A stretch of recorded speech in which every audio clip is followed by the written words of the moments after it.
Right. So maybe. Got it. Om Asatoma Satkamaya Tamasoma Jyotirgamaya Mrityorma Amritam Gamaya Aviravir Maheti Rudrayatte Dakshinam Mukham Te Namam Pahi Nityam. May the divine lead us from the unreal to the real, from darkness to light, from death to immortality. May the divine consciousness fill our hearts and protect us.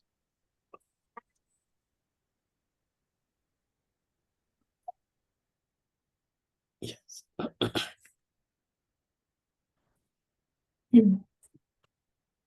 আমার here মাঝে লুকিয়েছিলে, দেখতে আমি পাইনি তোমায়, দেখতে আমি পাইনি। আমার হিয়ার মাঝে লুকিয়েছিলে, বাহির পানে চোখ মেলেছি, বাহির পানে আমার হৃদয় পানে চাইনি, আমার হিয়ার মাঝে লুকিয়েছিলে, দেখতে আমি পাইনি তোমায়, দেখতে আমি পাইনি। আমার সকল ভালোবাসায়, সকল আঘাত, সকল আশায়, আমার সকল ভালোবাসায়, সকল আঘাত, সকল আশায় তুমি ছিলে আমার কাছে, তুমি ছিলে। আমি তোমার কাছে যাইনি, আমার হিয়ার মাঝে লুকিয়েছিলে, দেখতে আমি পাইনি তোমায়, দেখতে আমি পাইনি। তুমি মোর আনন্দ হয়েছিলে, আমার খেলায়, তুমি মোর আনন্দ হয়েছিলে, আমার খেলায়। আনন্দে তাই ভুলেছিলেম, আনন্দে তাই ভুলেছিলেম, কেটেছে দিন হেলায়। গোপন রহি গভীর প্রাণে, আমার দুঃখ সুখ রহি গভীর প্রাণে, আমার দুঃখ সুখের গানে সুর দিয়েছ তুমি। আমি তোমার গান তো গাইনি, আমার হিয়ার মাঝে লুকিয়েছিলে, দেখতে আমি পাইনি তোমায়, দেখতে আমি পাইনি। আমার হিয়ার মাঝে লুকিয়েছিলে, বাহির পানে চোখ মেলেছি, বাহির পানে আমার হৃদয় পানে চাইনি, আমার হিয়ার মাঝে লুকিয়েছিলে, দেখ আমি পাইনি তোমায়, দেখতে আমি পাইনি। আমার হিয়ার মাঝে লুকিয়েছিলে। Oh. Right. Thank you. Thank you for that beautiful song. So we will continue today where we left off yesterday. So one major theme that we saw yesterday in chapter 4 was the idea of the Avatara Tattva. It is something so commonly accepted in the tradition. And yet we saw, if we begin to ask too many questions about it, then a lot of kind of questions arise for which we don't have easy and immediate answers. And that's why sometimes it is said that the mystery of incarnation is not, you can reason it out as far as reason can take us, but ultimately it is something to be directly experienced. The experience of the presence of the incarnation of an avatar that goes beyond the limits of intellect and even emotions for that matter. And that is why even those who lived during the time of Sri Ramakrishna couldn't immediately recognize him. And this is true with regard to the earlier avatars as well. Not everyone at the time of Jesus recognized him to be a son of God. Same with the Buddha. So we can see that even those who were physically present then could not all recognize the presence of God in them. What to speak of us who are historically separated from them both by time and space. The only way that time and space can be, the distance of time and space can be removed only when we ourselves go beyond time and space. And our going beyond time and space really means those parts of our personality which are within time and space, as long as we are holding on to them, we are within time and space. And so only those who have succeeded to at least some extent of developing this, what I referred to yesterday as the ripe I, the Paka Ami, the ripe ego, connecting ourselves with God, then our ego connected with the body and mind and all the connections through the body and mind, that kind of recedes into the background. And to the extent we are able to connect with that deeper self in our own heart, then the mystery of the avatar, mystery of the incarnation become more and more clear. And so don't worry so much if there still remain some unanswered questions about the avatar, because these questions are not meant to be answered intellectually, that these get answered through our own direct experience of the presence of the divine. The next important theme discussed in this chapter is the idea of yajna, or sacrifice. And we will come more to that as we go through these verses. Let's look at verse number 12.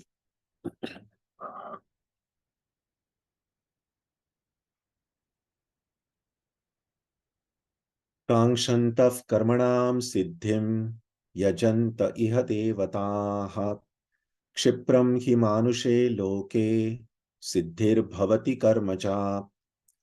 Longing for success in action in this world, men worship the gods, because success resulting from action is quickly attained in the human world. The idea is that whenever something has to be said about gods itself, because that's one of the questions that often comes. God and gods, God the singular and God the plural.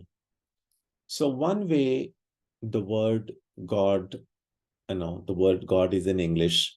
None of the Vedantic texts are written in English. So obviously there is something in these texts that is being translated into English as God.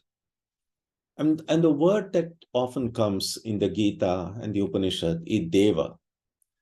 It's come from the Sanskrit root div, which means to shine. So a literal translation of Deva would be the shining ones. Those who are, and that shining is the effulgence of their purity, of their divinity. Now, and then if you really want to kind of go into more technicalities about it, so there is one section called Karma Devas.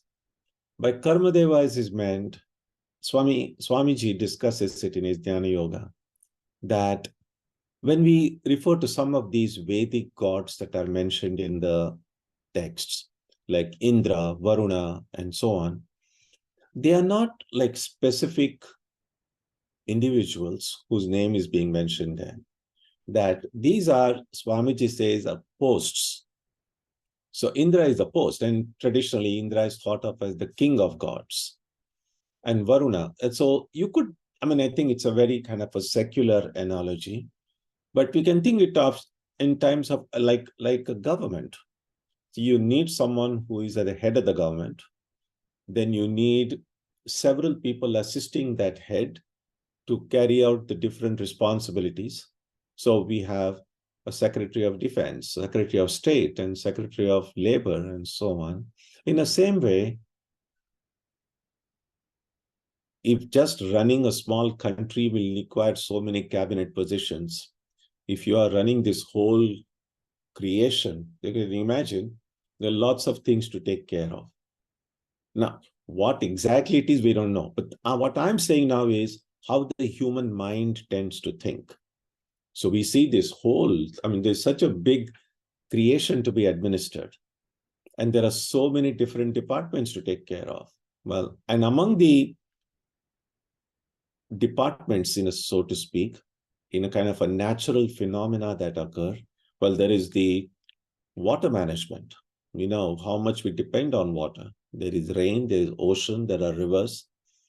We see that all of these things happen in some order. Even though there is climate change and all of that, but we know that there are certain things are happening. There is water getting evaporated, getting condensed, falls down as rain, that then makes grains grow, food grows, and so on. So, and then there is fire, there is heat.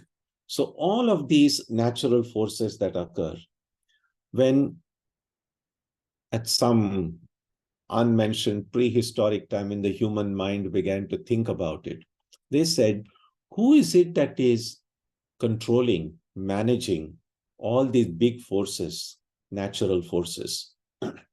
And unlike the material sciences, we just see everything in terms of just atoms and molecules, or in the different primary elements. We tend to see the world as a material entity. But one of the highlights of the Vedic period was that they saw the world primarily as filled with the presence of the divine. They saw it as alive, not as just dead material. And that is why they saw behind every natural force, there was some intelligence, some conscious being controlling it. Because they saw life, they saw consciousness everywhere. So when they saw, for instance, oh, the rain that comes down, there is some intelligence behind it which moderates and controls the flow of water, the water coming down as rain, water going up being evaporation, and so on. Similarly, with regard to the other natural forces, and the names that they gave to each of these controllers of the natural forces, they just call them devas, the shining ones, because they had this reflection of the divine in them. And that's how we'd seen Indra, Varuna, and so on. And sometimes then, to distinguish these devas who were doing these specific natural functions, but who was the one who was beyond even these devas? And sometimes then we read about Mahadeva, the great god, the deva who is beyond these devas. And so the difficulty comes because the same word deva gets used for this ultimate transcendent being and reality, and the same word deva gets used for the same divinity being identified with specific natural forces. So Swamiji, in his first lecture in the book Jnana Yoga, And he speaks about the necessity of religion. And he discusses how did the religious instinct even grew in the human heart. And one of the things he said, he mentioned primarily two things. First is what he calls ancestor worship, that people wondered that when after death, where do people go? And then they had their own theories about what happens after death. And so in many cultures and civilizations, the way of recognizing the transcendent aspect was because none of us knows exactly what happens after death. So human being began to see that somehow after death, these people who die remain in some higher sphere. And from that higher sphere, they can continue to influence and control our life here.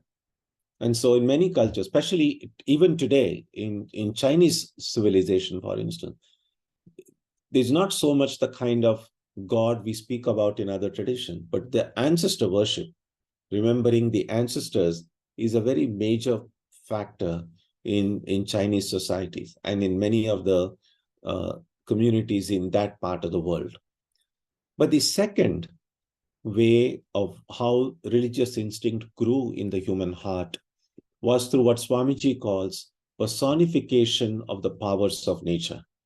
We see these enormous natural powers around us. And because the Vedic rishis saw everything as alive, they personified each of these. So the one who is in charge of rain said Indra, it's Indra who gives rain, and so on. So remember this background and we study these verses. So whatever we seek for, then we know who to pray to. So for instance, the book says Indra is the god of rain. And so if you wanted rain, then people then prayed to Indra or did some yajna to Indra. So depending on whatever it is that we seek, then we started praying to them. And sometimes many Hindus do that today. So there are these many gods and goddesses in the Hindu tradition. Now, not many of us have thought about it so much in a objective, rational sort of way for those who have kind of grown up in this culture. But we have to ask ourselves, like, when, and of course, in the Hindu temples in this country, because the community is numerically small, pretty much most temples will have many different deities inside the same house of worship. And so it kind of bolsters this notion that Hindus worship many gods, because you go inside a Hindu temple and you find several small shrines dedicated to different deities. In India, also, many of these smaller shrines are there, but India, because there are a large number of Hindus, there are specific temples dedicated to specific deities. So there are Shiva temples, there are Vishnu temples, there are Devi temples, and so on. So one of the questions that we can ask is, when you go and pray inside the Devi temple, and then maybe the same day or next day or after a few days, you visit some Krishna temple. If you go to Vrindavan, there are lots of Krishna temples. When you go to Banaras, a lot of Shiva temples.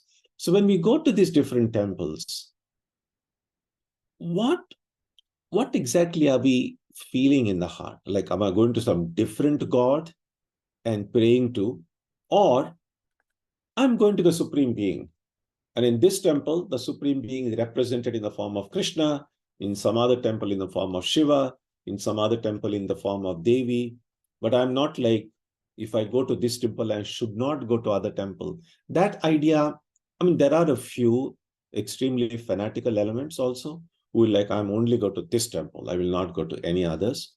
But by and large, somehow it's a part of the tradition that we feel comfortable visiting many different, and many Hindu households, they don't just have one deity in their small family shrine. Often it will be filled with just actually sometimes too many deities. And it just happens that every time you go to a pilgrimage, then there is an idea about like getting some form of a murti or something. And then when you bring it home, there is no other convenient place to put it in. So we put it in our family shrine. And then slowly, that it really gets too crowded. I've seen some shrines where there are like 5 Ganeshas and several things. Now, there's nothing intrinsically wrong or right about it, but this is how things happen. And so that is what this verse points out, that longing for success in action, in this world, men worship gods because success resulting from action is quickly attained in the human world. And the idea is, I just want to mention one thing. This was said by Swami Akhandananda, a great disciple of Ramakrishna. He said, if you want something, you will get it. That's the universal law. You may not get it according to your timetable. But if you really, really, really madly, absolutely want something, even though it may be an extremely material, worldly thing, but if you really want it, then sooner or later you will get it. That's just how nature functions. But then he said, but if you don't want anything, you will get everything. Now, that's the difficult part. Wanting something and waiting for it or trying for it is kind of easy, and that most of us do that. But he said, the true, and we could see, if we want to measure our spiritual progress, then one of the things we could ask is, what are the things I want in life? Because the more the number of wants I have, the more the potential possibility of me not getting it, or getting it in a time frame that I don't have patience for. So I'm opening up myself for some disappointment. But if someone can say, I don't want anything. Now, sometimes we think that if I don't want anything, I won't get anything, which is not true. It's like now, next week. So next week, I think around Tuesday or Wednesday, we are expecting snow here, the first snow in Boston area. Now, I'm just sit here and say, I don't want snow. Whether I want it or not, it is going to snow. If it's going to snow, it's going to snow. Exactly in the same way, if there are certain things I'm supposed to get in life, it'll come to me, whether I want it or not. And if there is something I'm not going to get in life, no matter how much as I want it, it's not going to come. So dependence on divine really means recognizing that what is going to come is going to come, or is not going to come, not going to come. Let me just hold my mind directed towards the divine. Because so much of our energy goes in. Swami, now this doesn't mean that you just sit in a corner doing nothing. That's why the earlier verses said, just follow dharma. Hold on to dharma, do what is right, do what is good, and what is due to me will come on its own. The next verse is also important because it's often quoted to show how the Gita seems to kind of give legitimacy to what is considered the caste system. So verse 13. Chaturvarnyam maya srishtam gunakarma vibhagashah tasya kartaram apimam vidya kartaram avyayam. The fourfold caste was created by me by the differentiation of guna and karma. Though I am the author thereof, know me to be the non-doer and changeless. So sometimes this verse is quoted to say, well, this caste system that the Hindu communities, Hindu societies have, well, Krishna himself made it. And the way I read it is like, well, everything God has made. If God has made everything, then of course, you could have said God made the caste system as well. Not just the caste system, even some of the most terrible things we see around us. If you want to attribute everything to God, then even those things are made to God. That's first thing. Second thing is, and this is the big subject, we don't have time to kind of go into it. There is one, I think it's titled, if you are interested in at least getting some background on this, in the Vedanta blog that I write, it's on the Boston website. I think it's titled, What is My Duty? It's idea on Swadharma. Take a look at that. because it's a complicated subject. It's controversial because in many textbook versions of Hinduism, caste system is almost considered like it's an inseparable and most important aspect of the Hindu tradition. And if we look at the extent of the Hindu texts themselves, it doesn't take that much space in the Hindu books. So how much of it is a religious thing and how much of it is a social reality is a distinction that needs to be studied. And so whether or not who made it and why it is done, one clear reality is no matter in which part of the world we go, we will find that there are these social groupings. And these groupings can take many different forms. No matter how, just as there is this constant striving for equality. And one has to even ask, why does everyone keep on saying or affirming how much they value equality? Because the reality is the societies are not equal. Because if there was already equality everywhere, no one would be talking about it. We don't go on talking, oh, we need air. Well, air is already there. We don't talk about it because it's already present. So if equality were already present, we wouldn't be talking about so much. And it's not simply that only in certain societies there is inequality. Inequality, gradation, hierarchy are present in every society, every community in the world. But how these divisions are made, how these divisions are recognized, that there could be variations there.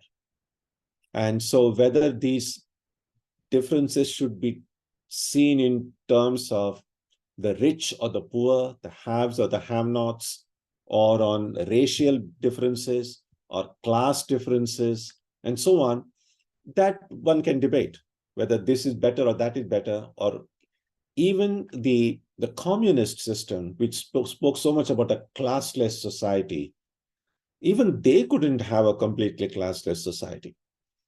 And so the experiment completely failed because it's just impossible. The idea is good. And what the Gita and the Vedanta texts point out is that equality, well, let me put it this way. If at all we need to look for equality, it can only happen at the spiritual level. At the physical level, of course, we are different. And then if there is a difference, then people are going to have preferences. Or somebody's tall, somebody's short. It is this color, that color, and this color is better or that color is better. I mean, color is a color. And so all these kind of preferential and biases and prejudices will come when there are differences. Where there are no differences amongst us is at the spiritual level. The spirit inside us is not different. In fact, therefore, what the Gita points out is not that, I mean, equality is an impossible goal to achieve. It's worth fighting for, is worth trying to bring some measure of balance in society, but there never has been complete equality in the past, present, and I doubt it's ever going to be in the future.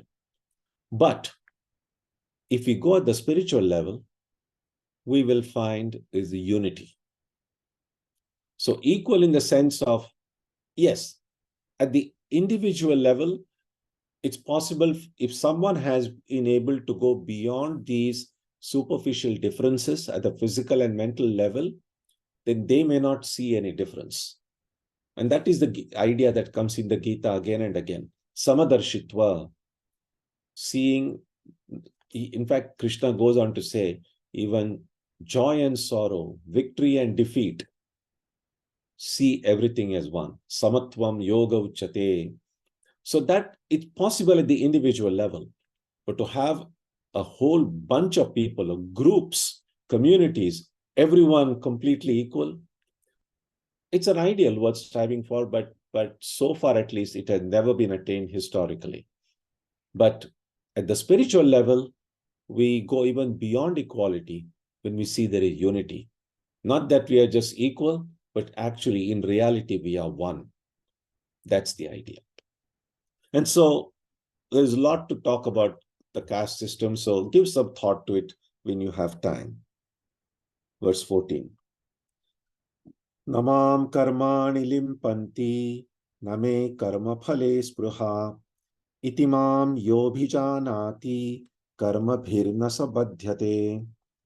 Actions do not taint me, nor have I any thirst for the result of action. He who knows me thus is not fettered by action.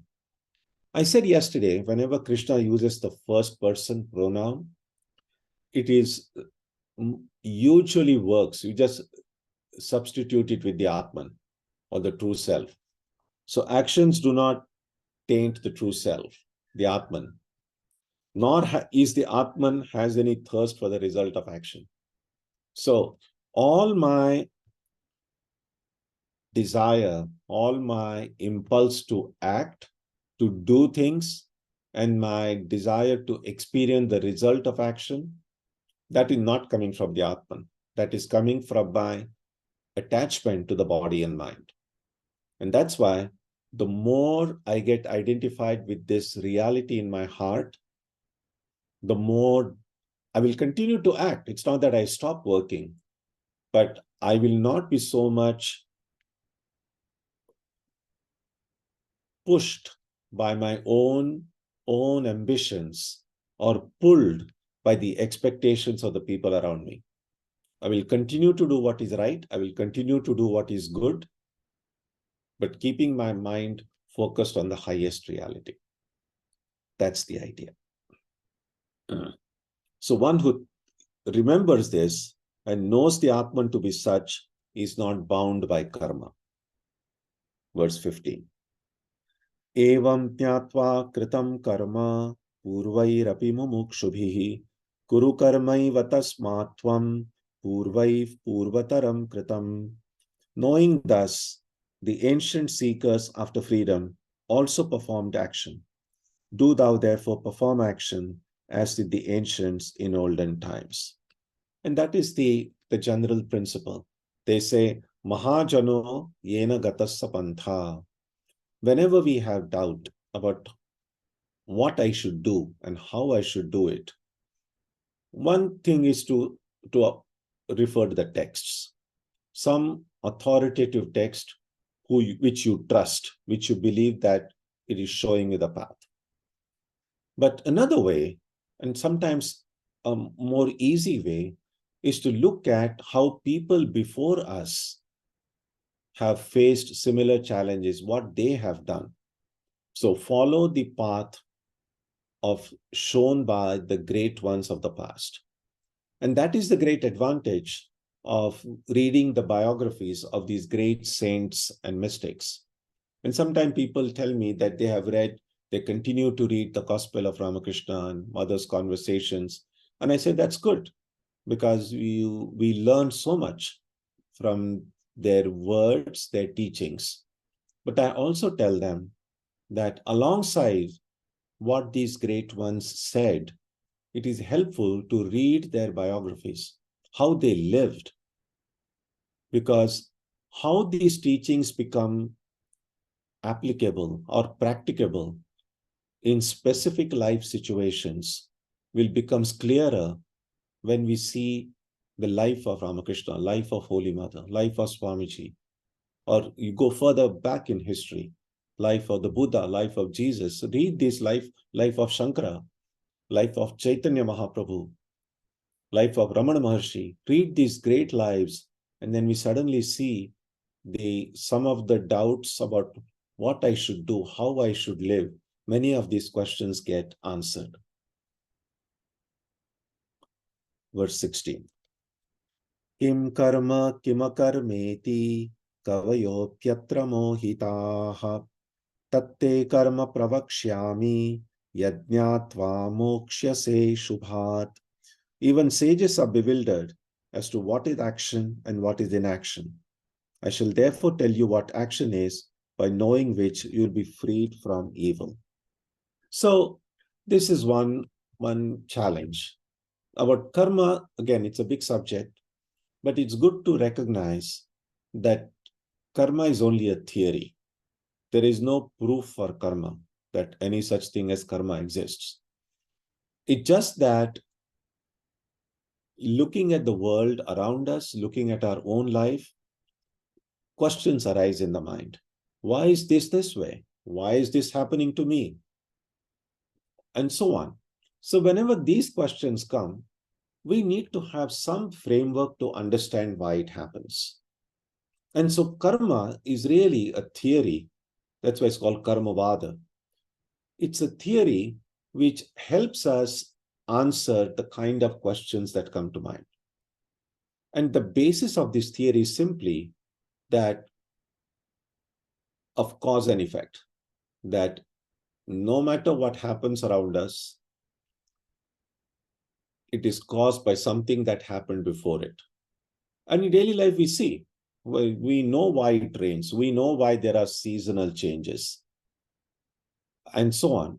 So recognizing that cause and effect relationship occurs, that if I am suffering, then something must have been done by me in the past which warranted this suffering. Or if I'm happy, I have done something because of which I'm enjoying this happy phase of life. Because that's one explanation. Now, if someone says, well, that doesn't make sense to me, then you say, all right, everything doesn't have to make sense to everybody. So what if this theory doesn't make sense to me, then that's fine. Then I need to have some alternative theory about that. And so if someone says, oh, anything can happen to anybody at any time. There is no rhyme or reason in this world. I don't believe in cause and effect. And if that way of thinking satisfies that person, God bless him. That's fine. Or someone can say, everything happens through God's will. I don't have to think about karma. If that satisfies you, that's fine as well. But what happens is sometimes, for instance, for every one of these things, there are objections raised also. So if you say, well, anything can happen to anybody, just bad luck. Well, bad luck, just bringing luck into it is really a way of saying, I really don't know why it happened.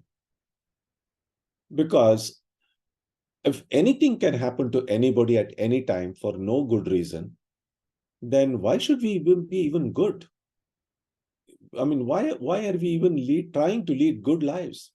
Because we somehow believe that leading a good life will lead to some kind of good results. Or leading an evil way of living is going to bring me some kind of a pain or suffering. Otherwise, I do anything and there are no consequences. I mean, just try. You can see if the cops go on strike, how many people will follow speed limits? Now, everyone, at least when they have some idea there is a cop waiting, everyone slows down and makes sure that they are going by this thing. So we know that if something is done, there are consequences for that.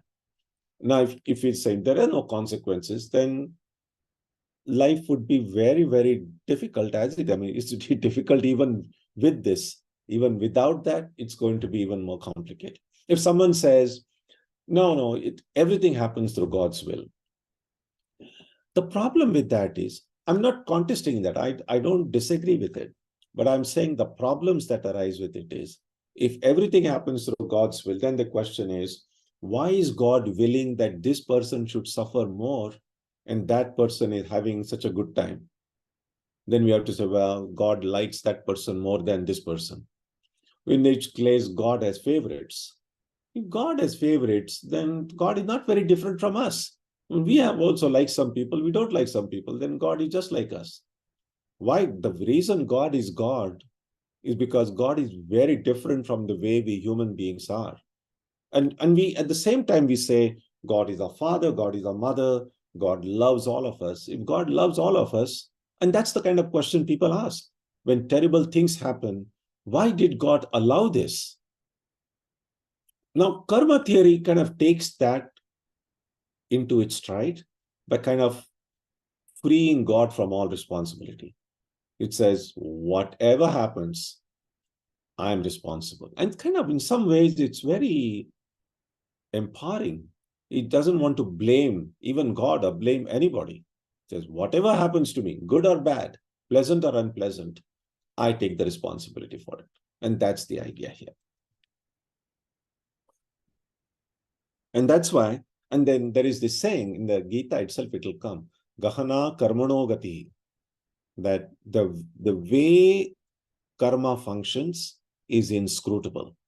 By inscrutable is meant, we know the general principle that good begets good. If you do something good, it will lead to good results. If you do something bad, it will lead to bad results. That's all that we know.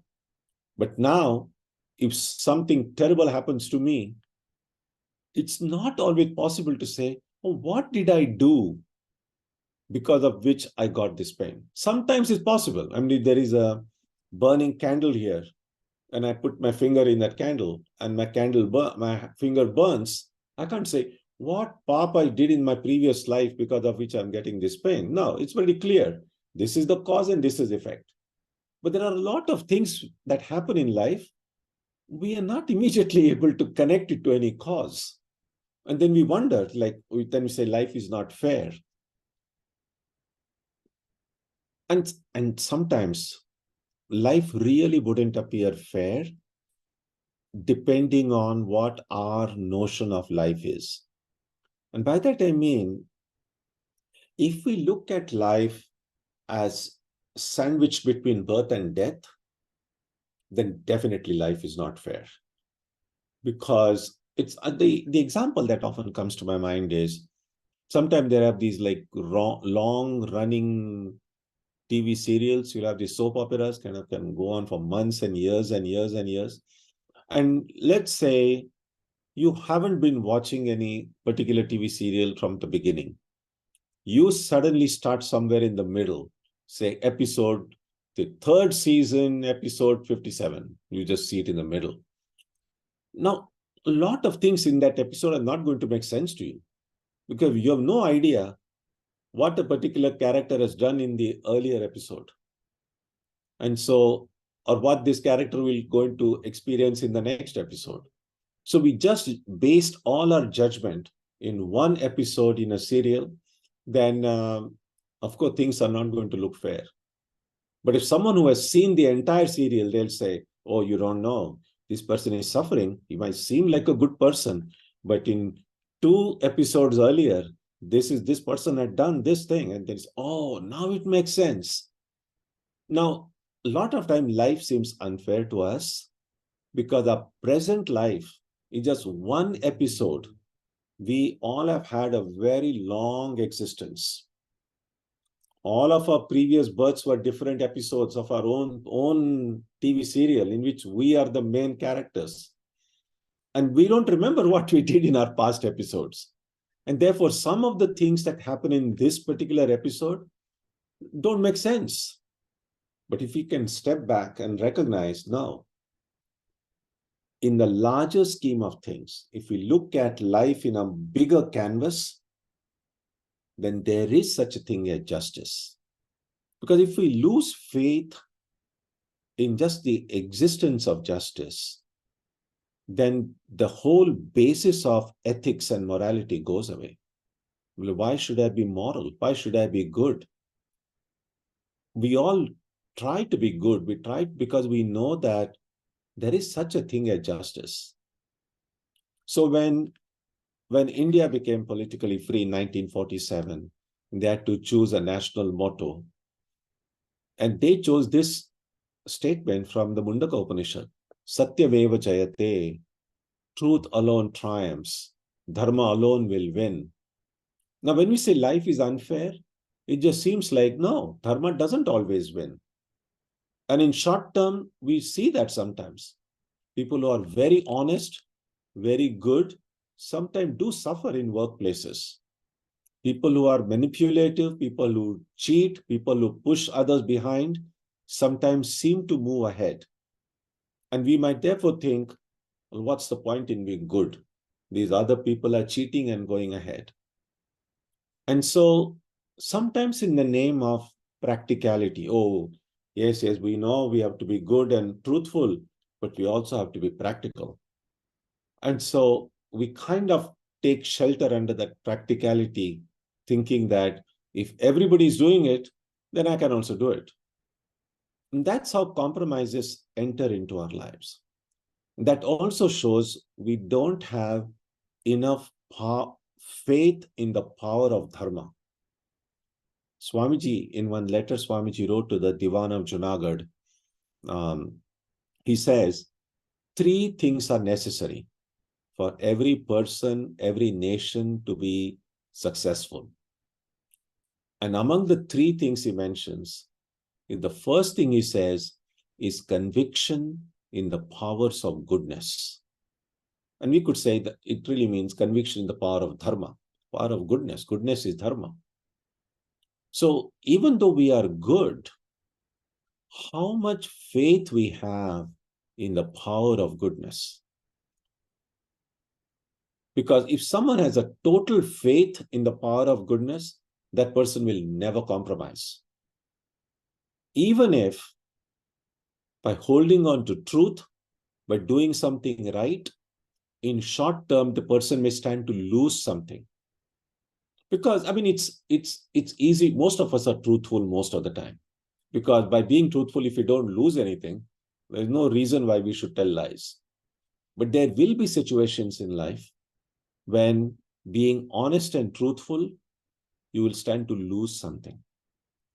Or by telling just a little bit of a lie, you might stand to gain something.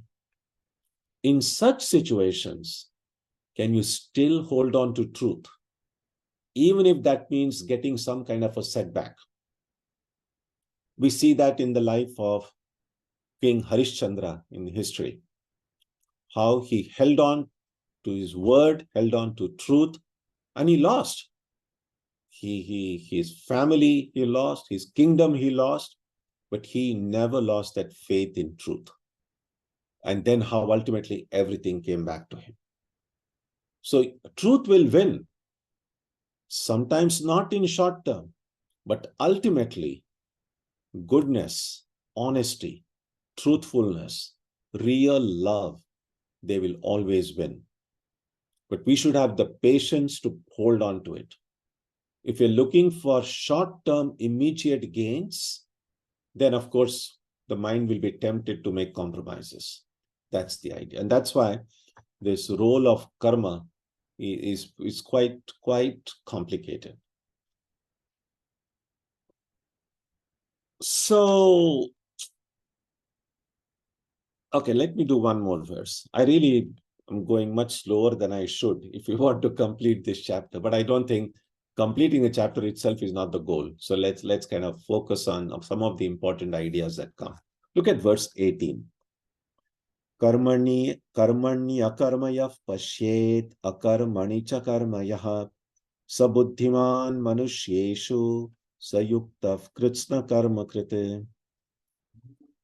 He who sees inaction in action and action in inaction is intelligent among people. He is a yogi and a doer of all action.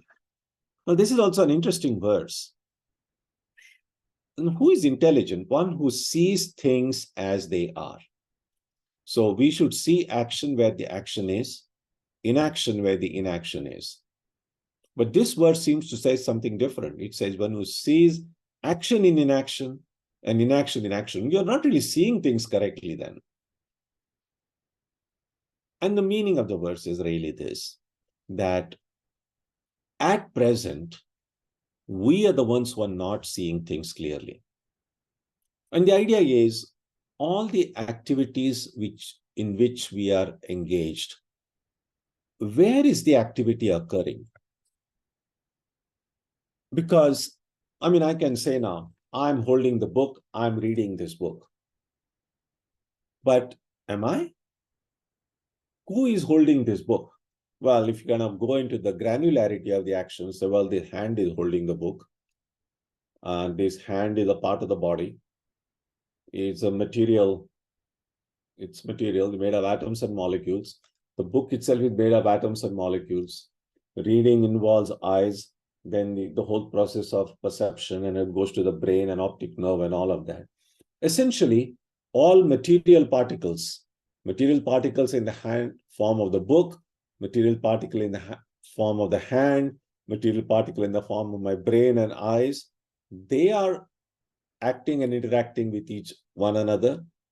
And I'm saying, I'm reading the book. I'm not doing anything. I'm the Atman, I'm spirit.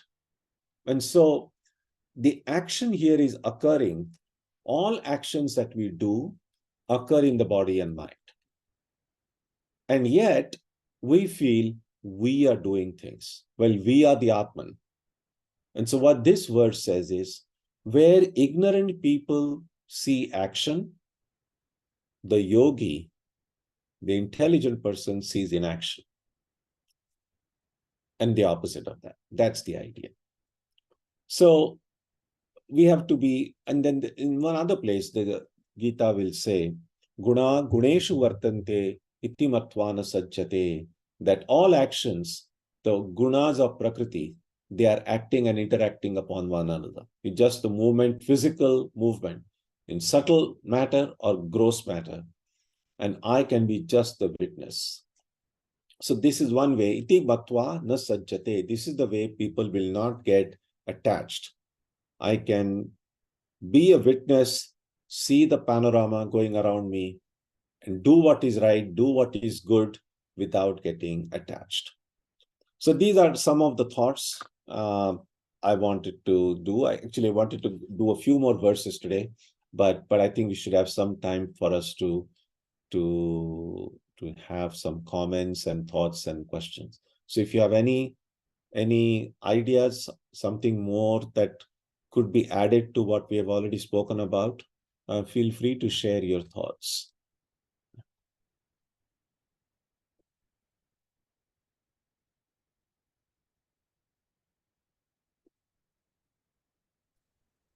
Swamiji, Pranam Swamiji, just a quick question, Swamiji. When you were talking back on verse 16 about the three things that were necessary for the good of a society, Yes.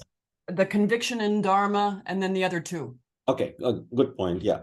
So the first was conviction. I mean, the actual word Swamiji uses is conviction in the powers of goodness. Mm-hmm. Second is absence of hatred and jealousy.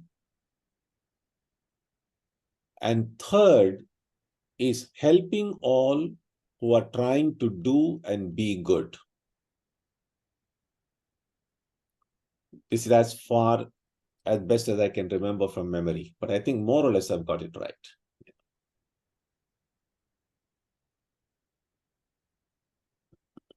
And I mean, if to the as much as possible, if we can hold on to even these three things that Swamiji says, we will see our life will already feel a difference. We'll already feel a transformation. I mean, essentially, even before we have God realization, even before we have enlightenment, what we want to understand or to feel that we are growing, that we are improving, is that progressively we become better versions of ourselves. That first we become better and better as human beings. And then the better part of it will become more and more transparent, so to speak. By transparency, I mean the more our awareness is not limited to the body-mind structure, then the consciousness rises higher. And the more that kind of a transparency occurs, the more the presence of the divine in our heart will become clearer to us. And so let's begin with this. And these are all simply very practical things. Because sometimes people make the mistake of thinking all that they need to is to like go into deep meditation. And if anybody can, then that's wonderful. But we know that even to have a good meditation, there has to be enough preparation in the beginning. And among the things we can do, these three things that Swamiji said can really help deepen the quality of our spiritual practice.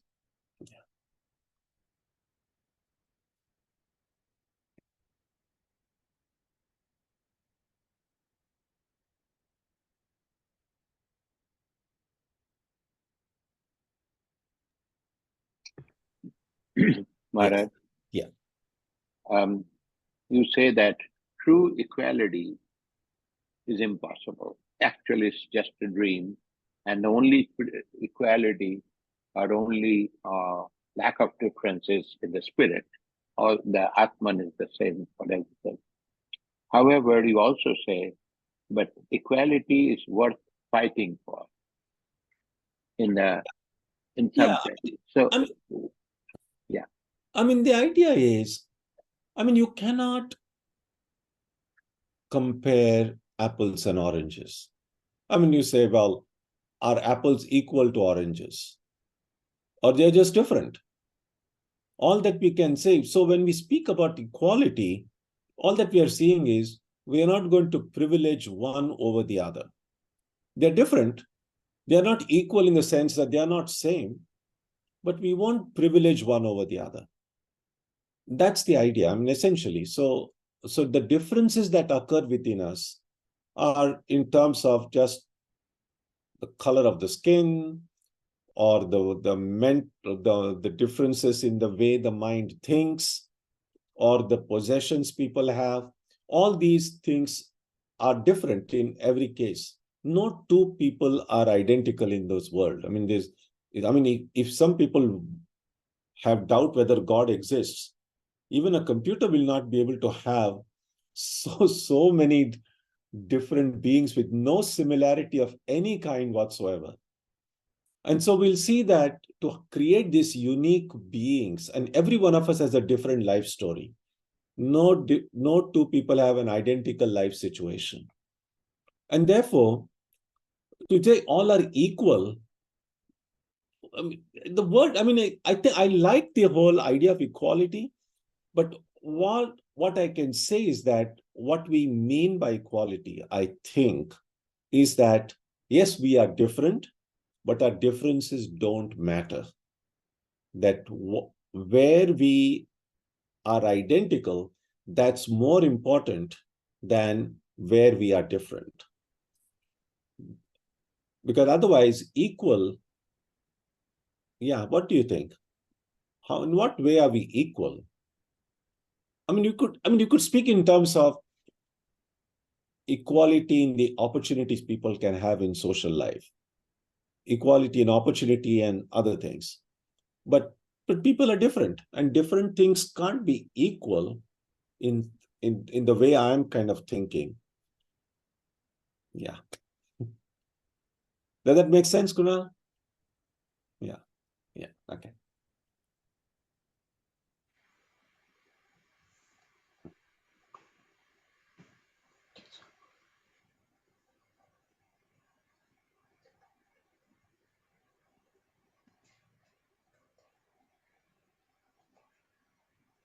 I think Gita was trying to say something. Okay. Gita, me? Hari? Yeah. Yeah. Pranam, Swamiji. Namaskar. Swamiji, I just wanted to clarify a little bit about free will. I mean, till what, it's a very fine line. Like sometimes we say things which we really wonder. Maybe I'm saying about myself that one wonders how come I said it, and maybe I regret it sometimes.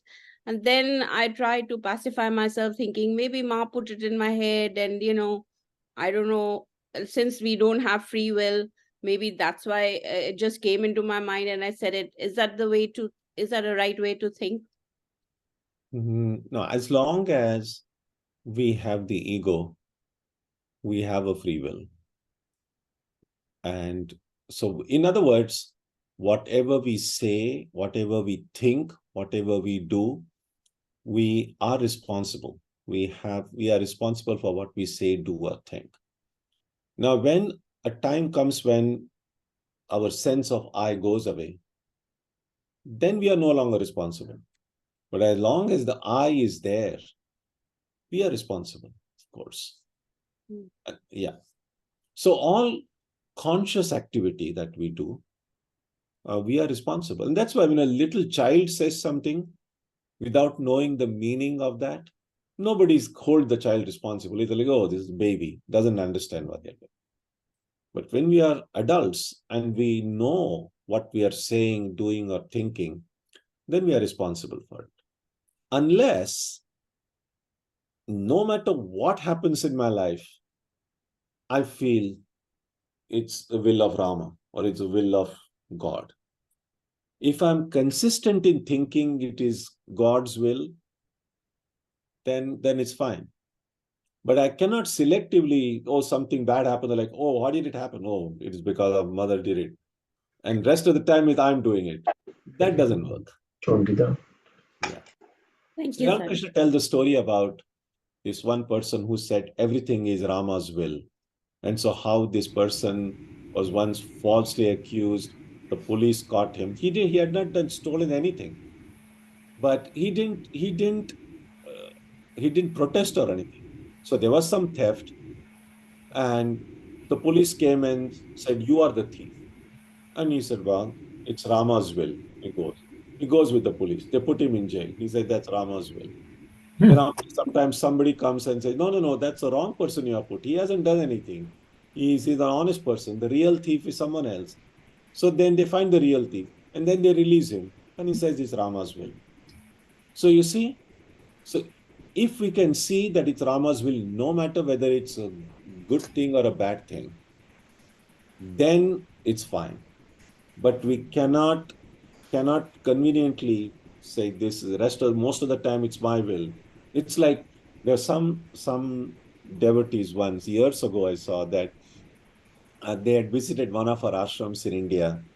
And so when the Swamiji there asked them, oh, come again, visit us again. And they said, oh, Maharaj, whenever Holy Mother will arrange, we will come. And then that Swamiji said, oh, for other places you go, you are ready to arrange. Only the ashram, Holy Mother has to arrange it. Thank you, Swami. Welcome.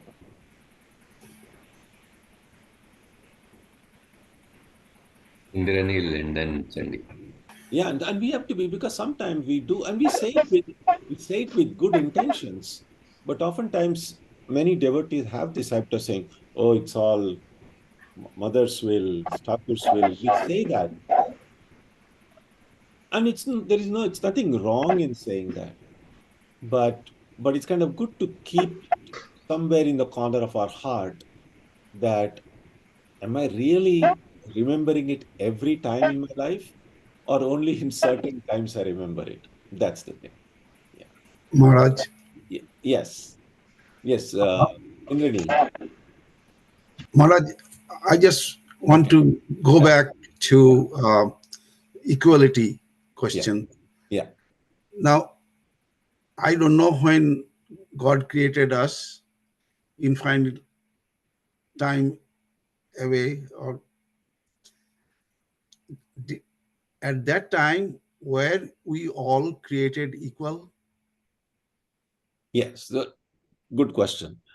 The question has make certain assumptions, and the assumptions themselves can be questioned, because you are kind of saying that at that time which God created the world, so you are kind of assuming that there was some specific time when God created the world, that there was some kind of a first creation, whether everyone was equal. And there was really no first creation, because that's why it's called a samsara chakra. It's a circle, and a circle has no beginning and no end. And therefore, now, but the question is good, because it's not really without beginning. Because if it is really without beginning, then it should be even without end.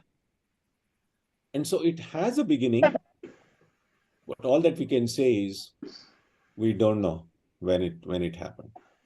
And when we say we don't know, it is admitting that we are ignorant about it. And that's why we trace it back to ignorance. Because it's a little bit like asking. So when you go to sleep and say within 5 minutes you fall asleep, and then you start dreaming. And then when your dream starts, after 5 minutes in your dream, you ask, oh, when was this mountain created? And the real answer is that mountain was created 5 minutes ago when your dream began. But in the dream, you don't feel it was created 5 minutes ago. The mountain seems like have been there hundreds of years. And so that's the problem with asking when this world began, whether it was equal or not. Okay. Because in the idea of a linear time, that we think about the first time God was just sitting there and said, okay, now I'm making the world. It really didn't. That's not how the Srishti is described in the books. So But- we are like already in the middle of an episode. We don't know how this original serial started. But Maharaj, Huh. then why did you all become unequal? Because of karma. Yeah. And I mean, again, I think what happens is all of these questions are kind of tricky questions, and the answers also can be equally tricky. Mhm. Because when you say, why did we become unequal? You're kind of assuming they were already unequal. But then, no. Because we are seeing inequality, we are asking why we are unequal. Then we can just look and say, what is it amongst us that is unequal? Well, it's, again, the differences are there only in body and mind. Body and mind, yeah. At the Atman, there is no inequality. It's the Yeah. same Atman. Yeah. And so the one answer to your question would be, we have become unequal because we are only looking at the body and mind. Body and mind. If we look at the Atman, there is no inequality. In fact, there is complete unity. Right. So we have to decide where we want to look. That's the idea. Thank you. Yeah. Thank you. Good. Lower your hand.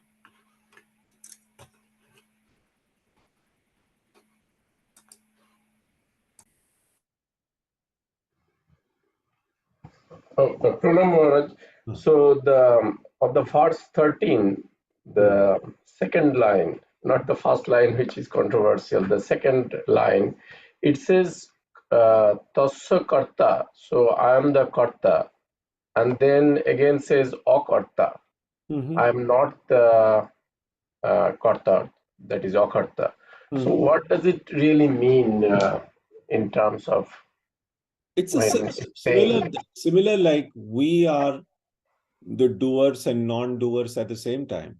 As the body and mind, we are doing things. As the Atman, we are not doing anything at all.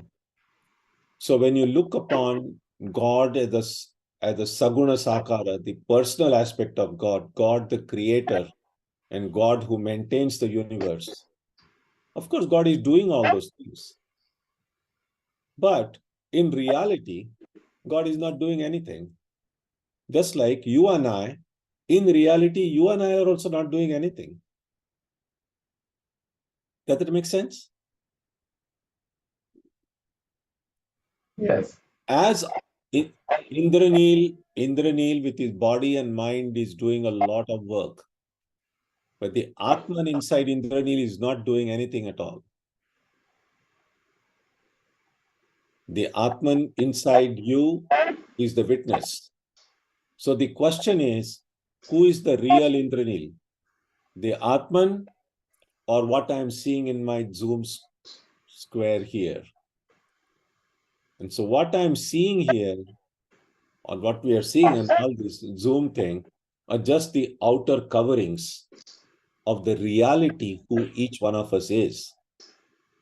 I wish this AI will improve so much in future that every time we do Zoom, we'll only see these Atmans, and somehow, just like an X-ray, the body mind will disappear.